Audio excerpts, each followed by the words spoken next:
Hello everyone, Namaste, Sat Shri Akal, Assalamu Alaikum. I'm your writer friend Nitin Mishra, and in today's video we are going to talk about one of the latest releases from the house of Raj Comics by Sanjay Gupta, Punarutthan. Yes, this is a story very close to my heart. ये कहानी 2013-14 में conceive हुई ये कहानी जो है वो आज 2022 में आपके हाथों में है। इसके बारे में बात करेंगे, इससे जुड़ी बहुत सारे रोचक तथ्य हैं जिनको आपके साथ साझा करूंगा मैं। सब क्या हुआ आखिर ऐसा जो इतने साल इस कहानी को प्रतीक्षा करनी पड़ी। जिस समय सर्वनायक चल रही थी, नरकनाशक उत्पत्ति श्रृंखला चल रही थी, और भी बहुत सारे वन शॉट्स जो थे वो लिख रहा था। मेरी आदत है मैं कभी भी एक बार में एक कहानी पे काम नहीं करता, हमेशा एक साथ 2-3 कहानियां 4 कहानियां चलती रहती हैं लगातार।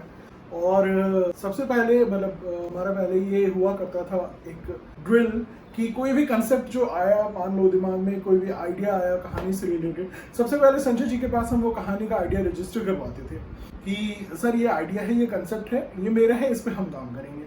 अब एक पॉइंट के बाद हुआ क्या कि कोई भी दूसरा राइटर किसी भी कंसेप्ट के साथ जब संजय जी के पास पहुंचे कि सर ये आइडिया है, ये कंसेप्ट है, तो उनका जवाब तो बेटा ये सिमिलर आइडिया पे ना नितिन काम कर रहा है। और एक दिन संजय सर का मेरे पास कॉल आया, बोले कि यार तूने बड़ा क्लेश मचा रखा है, कोई भी राइटर आता है मेरे पास कि सर ये कंसेप्ट है, ये आइडिया है, वो सिमिलर आइडिया तो पहले ही रजिस्टर करवा के बैठा हुआ है और कितने करेगा, तो करते करते इतनी कहानियां लाते लाते सालों साल बीत जाएंगे। तो मैंने कहा बात तो सही है, इतने सारे कंसेप्ट्स हैं जिन पे कहानियों पे काम चल रहा है, सीरीज है, इनमें आने में टाइम लगता है। और सर्वनायक करते करते हमने ये डिसाइड किया कि जो हम एक पूरे यूनिवर्स को, राज कॉमिक्स प्लस किंग कॉमिक्स के यूनिवर्स को, हीरोज को, विलन्स को एक साथ एक प्लेटफॉर्म पे लेकर के आ रहे हैं, इसको लेकर के और एक्सप्लोर किया जाए, जहाँ पे हर एक कैरेक्टर को अपनी इंडिविजुअलिटी दिखाने का मौका मिले।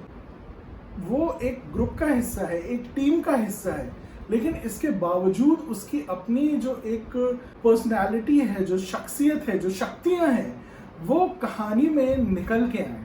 तो ऐसा एक कंसेप्ट लेकर के हम चले और उस समय ये एक आइडिया दिमाग में था। एक खास करके एक और चीज थी कि इसके साथ साथ एक ऐसा ग्रुप ऑफ विलन्स हम क्रिएट करें जो कि इन हीरोज के ऊपर भारी पड़े। कहानी में एक नेगेटिव किरदार का, एक विलन का रोल उतना ही ज्यादा जरूरी होता है जितना कि एक हीरो का। अगर हीरो है वो इस वजह से है क्योंकि उसके सामने एक उससे भी ज्यादा सशक्त विलन खड़ा हुआ है। उस ज्यादा शक्तिशाली, ज्यादा सशक्त विलन को हरा करके ही हीरो अपनी हीरोगिरी का बिल्ला चमकाता है। इसी तरीके से अब जब हम हीरोज के एक ग्रुप को खड़ा कर रहे थे तो हमें एक विलन्स का ग्रुप चाहिए था, एक इतना सशक्त, इतना पावरफुल ग्रुप चाहिए था जो कि इस ब्रह्मांड रक्षक के पूरे दल को एक साथ आड़े हाथों लेने की शक्ति और क्षमता रखता हो। अब यहाँ पर जन्म हुआ ब्रह्मगणों का। ये एक आइडिया, एक कंसेप्ट जो था वो तैयार था। सवाल ये था कि इसको लिखेगा कौन। मैं सर्वनायक कर रहा था और उस समय सिर्फ और सिर्फ जो एक नाम दिमाग में आया, अनुराग कुमार सिंह। आप में से बहुत लोग जानते हैं कि राज कॉमिक्स के एनसाइक्लोपीडिया के नाम से जाने जाते हैं। राज कॉमिक्स और राज कॉमिक्स के कैरेक्टर से जुड़ी ऐसी शायद ही कोई जानकारी होगी, छोटी या बड़ी, जो अनुराग को ना हो। तो एक ऐसी कहानी लिखने के लिए डेफिनेटली अनुराग से बेहतर चॉइस नहीं हो सकती। अब एक हमारी टीम बैठी, संजय सर, अनुराग और मैं, और ये यकीन जानिए कुछ घंटों, कुछ दिनों के नहीं, कुछ महीनों के भी नहीं, साल दर साल ये डिस्कशन चले हैं। कहानी लिखी जानी शुरू हो चुकी थी, पुनरुत्थान, शंखनाद, ये चल रही थी, कहानी लिखी जा रही थी और निरंतर इन पे डिस्कशन हो रहा था। पहले जो कहानी लिखी गई पुनरुत्थान, उसमें कई बार चेंजेस किए गए, फिर उसके बाद शंखनाद में अकॉर्डिंगली हमें चेंजेस करने पड़े। लास्ट जो पार्ट है कालांतर, उस पे काम बहुत लंबे समय तक चलता रहा। सबसे बड़ी बात है कि इस कहानी को लिखने के दौरान वो एक यक्ष प्रश्न जो हर बार हमारे सामने आता है, जब वो आया, बनाएगा कौन। हेमंत बाकी प्रोजेक्ट्स में बिजी थे और कोई हमें एक ऐसा आर्टिस्ट चाहिए था जो इतने सारे कैरेक्टर्स को जस्टिफाई कर सके। इसके लिए संजय सर ने सुझाव दिया दिलदीप का। दिलदीप बहुत ही बेहतरीन, बहुत ही दिलदार इंसान है और बहुत ही बेहतरीन आर्टिस्ट है। उनके बारे में जो चीज मुझे सबसे ज्यादा पसंद है और मैं बहुत ज्यादा अप्रिशिएट करता हूँ किसी भी आर्टिस्ट में, वो चीज कि वो एक राइटर्स आर्टिस्ट है। राइटर आर्ट डायरेक्शन में जो कुछ भी लिख रहा है, यूजुअली होता है कि अच्छे से अच्छे आर्टिस्ट, बड़े से बड़े आर्टिस्ट जब आर्ट डायरेक्शन फॉलो करते हैं उसमें राइटर को कहीं ना कहीं एक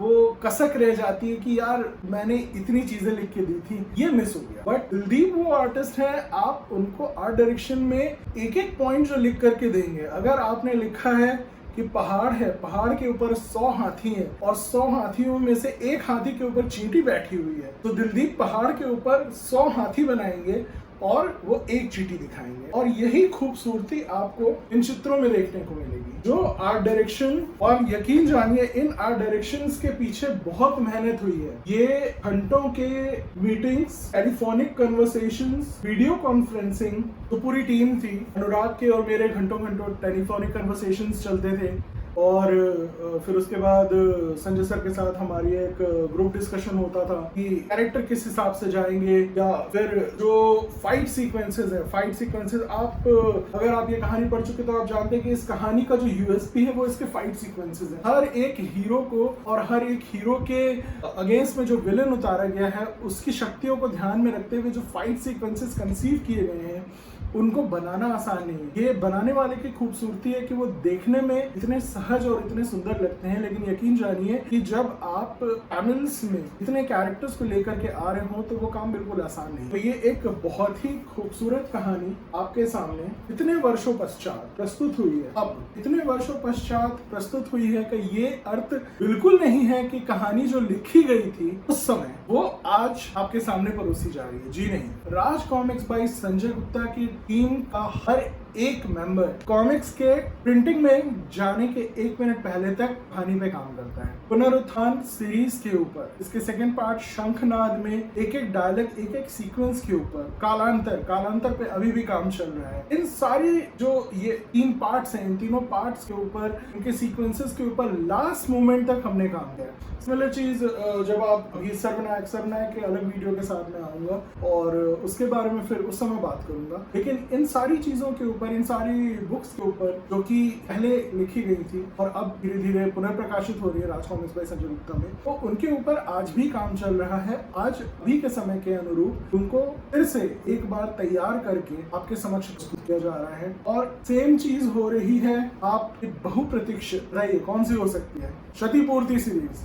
जी हाँ, आतंकहर्ता नागराज की कहानी जहां रुकी थी वहां से आगे बढ़ रही है और विषहर्ता आ रहा है। विषहर्ता के ऊपर फिर से नए सिरे से काम हो रहा है। और ये सारी कहानियां, चाहे विषहर्ता हो, चाहे सर्वनायक हो, सर्वग्रहण हो, चाहे पुनरुत्थान हो, शंखनाद हो, कालांतर हो, इन सभी कहानियों के ऊपर उसी इंटेंसिटी से काम किया जा रहा है, उसी मेहनत से, उसी लगन से काम किया जा रहा है जिस इंटेंसिटी के साथ और जिस सच्चाई के साथ इन कहानियों को कंसीव किया गया था। और पुनरुत्थान आप सबने बहुत पसंद की है। मेरे पास जितने भी मुझे संजय जी से पता चलते रहता है, रिव्यूज जो भी आते हैं, और मुझे पता है कि आप सबने इस तरीके की कहानी जहाँ पे इतने सारे किरदार आ रहे हैं और खास करके जो पुराने किरदार आ रहे हैं, लीजा हो गए, अभेद्य हो गया, वेगा हो गया, सुपर इंडियन को बहुत ज्यादा पसंद किया गया है। सुपर इंडियन को इससे पहले सर्वनायक सीरीज में भी आप काफी ज्यादा पसंद कर चुके हैं। तो सुपर इंडियन को लेकर के वो